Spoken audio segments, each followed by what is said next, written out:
Okay, so as in the last video, we discussed about Max Planck theory, and after him, we discussed about Neil Bohr theory, Neil Bohr hypothesis. After Neil Bohr's hypothesis, we discussed about the Schrödinger's wave equation, or Schrödinger's matters wave equation, or quantum mechanical model. Alright, so we started with Max Planck theory. He said that life, not life, however, light can have a dual nature, right? Light can travel as a wave as well as it can behave as a particle as well. Means he said that to with the conclusion, what did he say? He said that light has a dual nature. It can either behave as a wave or it can behave as a particle as well, right? After Max Planck, Neil Bohr came. As Max Planck said, initially we all were none that a light is only a wave. However, Max Planck proved that light can have a both nature, right? It is a wave plus it is a particle as well. After Max Planck, Neil Bohr came and he put forward his hypothesis about electron. We initially discussed that electron is a particle, right? Then Neil Bohr said if light was a wave, and Max Planck said that it can behave as a particle as well, means light has a dual nature. Then electron is a particle, why not electron has a wave nature? Then he concluded that electron must have dual nature as well.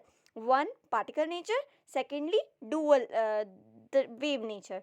Alright, after the Neil Bohr's hypothesis, which were forwarded by Neil Bohr, that electron can have a both nature, can have a dual nature, either particle or wave. Then Davison and Germer, these both are the scientists, they came and they proved the wave nature of the electron. They did what? They did an experiment by what they proved that electron is showing the property of diffraction, and diffraction is a property which is only shown by the waves. Alright, and electron has shown that property, which means now electron is not only a particle, however it is a wave as well. Since it has shown the property of wave, it has shown the diffraction, and diffraction is a property of wave, means now electron has a dual nature. But it was further concluded by Schrödinger when he put forward his wave equation, right? He made an entire equation which was only applicable for the wave. Alright, what was his equation? d2 xi upon dx square plus d2 xi upon dy square plus d2 xi upon dz square plus 8 pi square m upon h square into e minus v is equal to 0. Where we got that?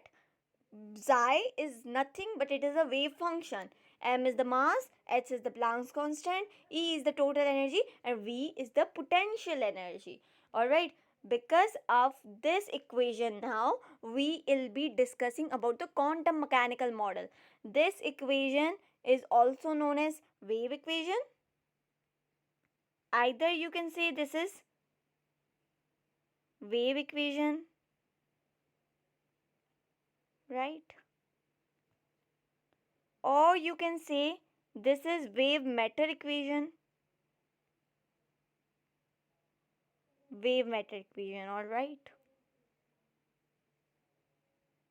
Wave matter equation.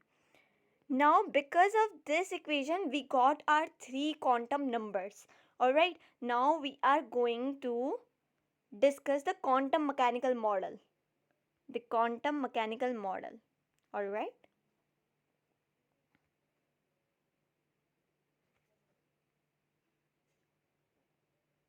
Quantum mechanical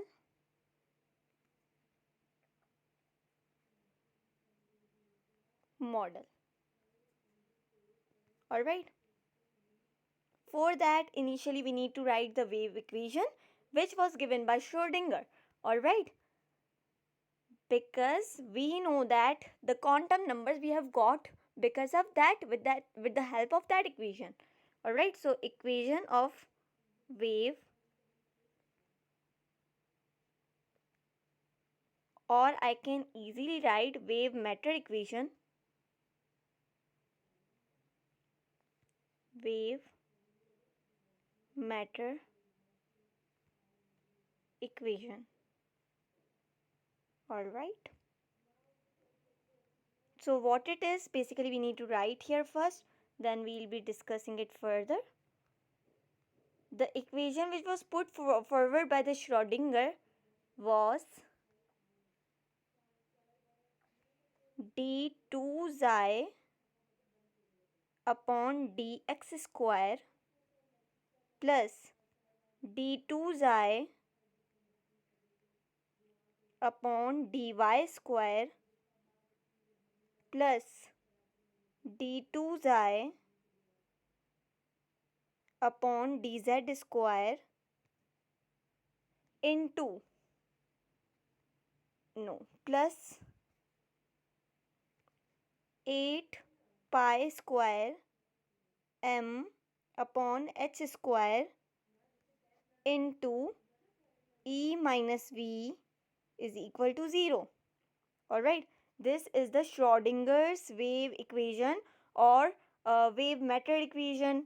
Alright, you can give the name anything, right? You can either call it as wave method equation, wave equation, quantum mechanical modal wave equation, or Schrödinger's wave equation. So I should write here this as well, Schrödinger's wave equation. Schrödinger wave equation. Basically, we have 4 quantum numbers, but with the help of this equation, we got 3 quantum numbers. Alright, the principal quantum number, azimuthal quantum number, and magnetic quantum number. These 3 quantum numbers we have got with the help of this equation. However, spin quantum number we have got with something else, right? So, this has led us to find the 3 quantum numbers. This has led us to find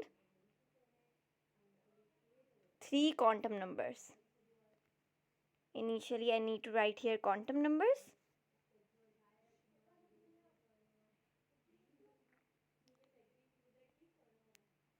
Quantum numbers. So, quantum numbers.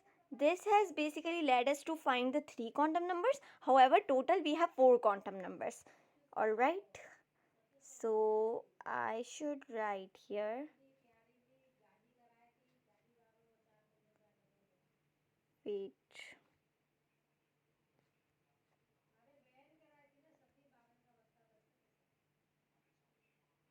Okay, so initially first quantum number is what we call the principal quantum number. Alright. Principal quantum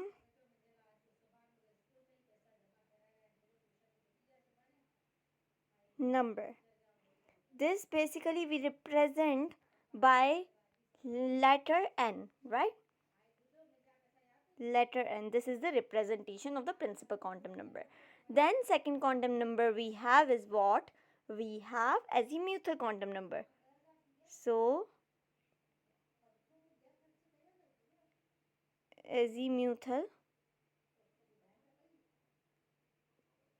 quantum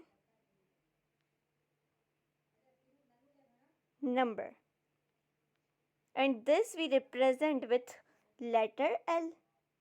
Alright, then it has led us to discover another quantum number, which is magnetic quantum number.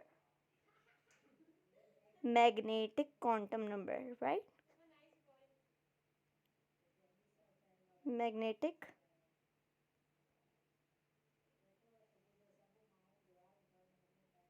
quantum number.